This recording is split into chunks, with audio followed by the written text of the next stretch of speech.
I'm tired of hearing that a lot of us men don't like sensitivity. We don't even like the word. Men don't like the word. We're now calling it the S word. They don't like toxic. They don't like sensitive. Okay, well, what the hell do you like? Well, it doesn't matter about all these words so much sometimes to me. It's a matter about making a change. And don't call me the N word. Don't call me the S word. Just call me and say I love you. And let's move on. Well, you make a great point. We're all making great points here. I think what's important is that we can't do this alone, as you had said. And our language, our color, our sound, our accents, our vocations, our philosophies, our grisliness or not, our collective will cover the basis of language that those men need to hear. This is the beginning of something glorious. We just keep gathering brave men if we can.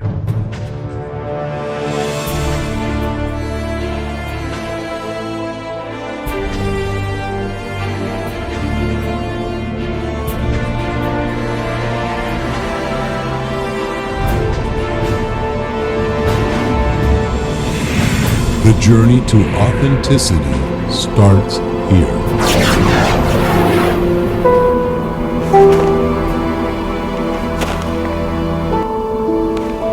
We're Sensitive Men Rising, and this is an honor to be with you guys because what's happening in the world, in my opinion, toxic masculinity has kind of been kicking our butt for a few years, and we're trying to level out the playing field. Men in general, whether they're highly sensitive or not, are suffering in the world, partly because of their own cultural beliefs that they won't let go of those things. And sensitive men kind of coming out in a way in mass, we represent more a broader complexity of what's possible.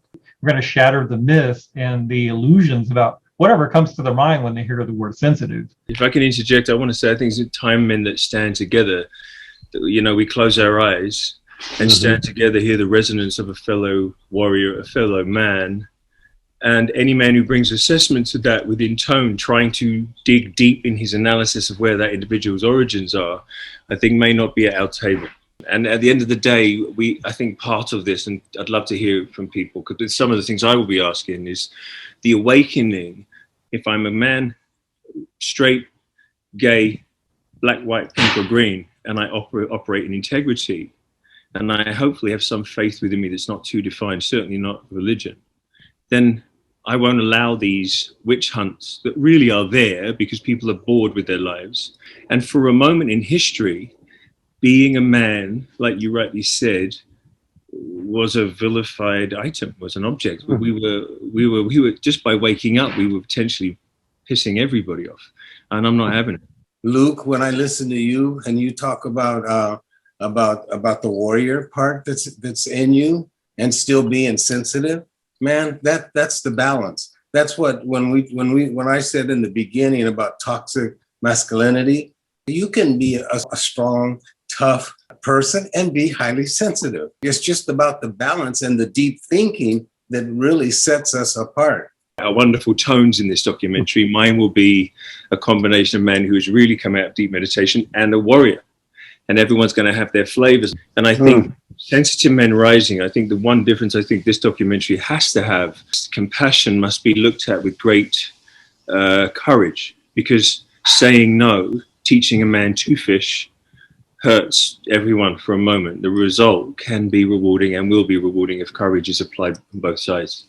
But tough love, I guess. I'm praying before I go on to the next level of wherever we go from here, that we could leave something so that the generation that's following us has a platform to be able to express and not be afraid of it, not be afraid of sensitivity. At the end of the day, I just want to, like you, make it easier for future generations to find their compass, whether it be sexuality, whether it be vocations, whether it be expression.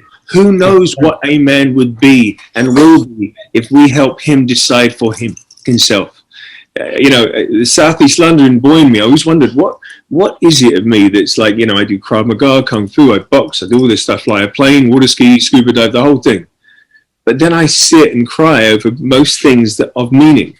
So a thing in my head once said, you must always look after your spiritual self. I heard this thing, it's like this, it goes, la, la, la, la. very small voice. You must look after your spiritual self, but he will not plow your fields. And I went, wow. I like to be a male, capable, strong, because I know what woman's going to ask and who she's going to ask when she sees a dude on the driveway at 3 a.m. She's going to ask us. And you know what? The strength of us is the right of us, and the heart of us is the right of us. I think the facet of us is what we're fighting for, and I think it's powerful. And I just wanted to go to the imbalance, because I come from the poorest province in the country. I come from the poor, and I don't say that to apology. I don't say that to rhapsodize poverty, because I have come to terms with that. I also come from a macho, a macho area where young gay boys were not allowed. We had to play basketball. We had to build houses. So I have come to terms with being so different, and I'm just so lucky, and I'm just so lucky to be talking to the four of you, coming in. I listened the first part because, to be very honest, Will and I have not really engaged each other in the sensitivity realm, but I wanted to experience this and really carry this with me.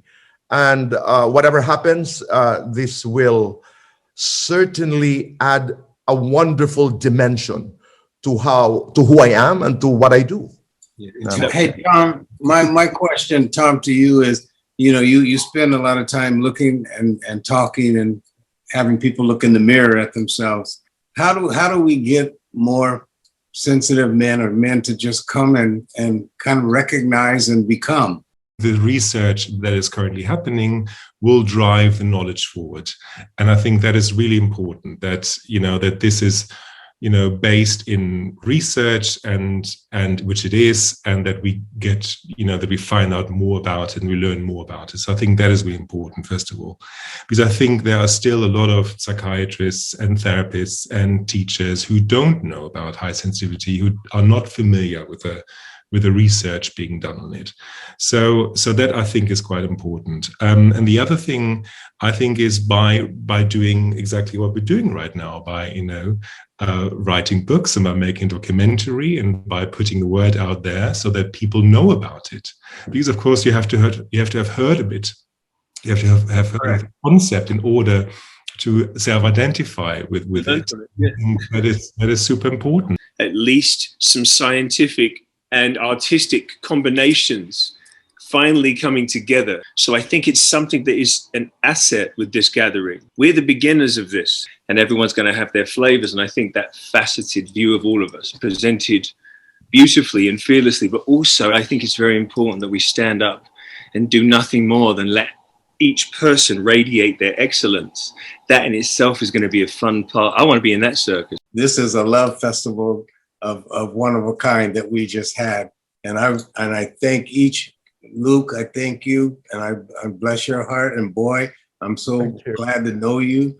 Tom, glad to meet you. You're like the Springsteen of sensitivity in my book.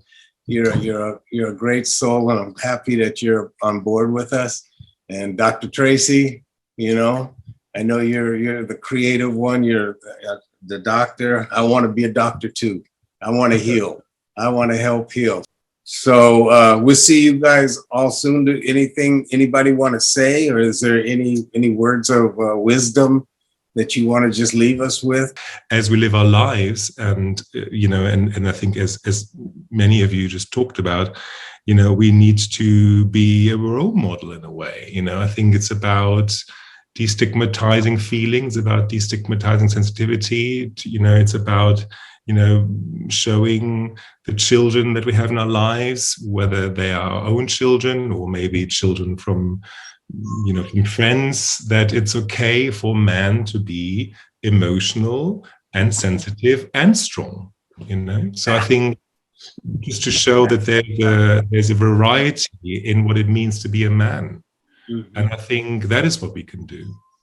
To do a movie at this time on sensitive men, to really try to spread that out in a broader way so people can see that, that sensitive men are probably not what they think they are, that were a lot more normal looking than they probably subscribe to. We're going to shatter the myths and the illusions about whatever comes to their mind when they hear the word sensitive, and crack the thing wide open and make it more normalized. I think a highly sensitive man is someone who has learned or who is journeying. This is part of my narrative. I tell young people who are counted out even before they start their careers.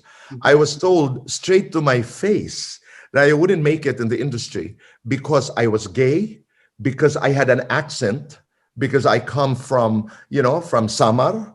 I had an accent, and I was not good looking enough to be on television. So I remember this not with pain anymore, but I talk about these things because I want to tell the young boys and girls out there that when you're counted out, sometimes you don't wait for somebody to count you in. You can count yourself in. Sensitive men overcome.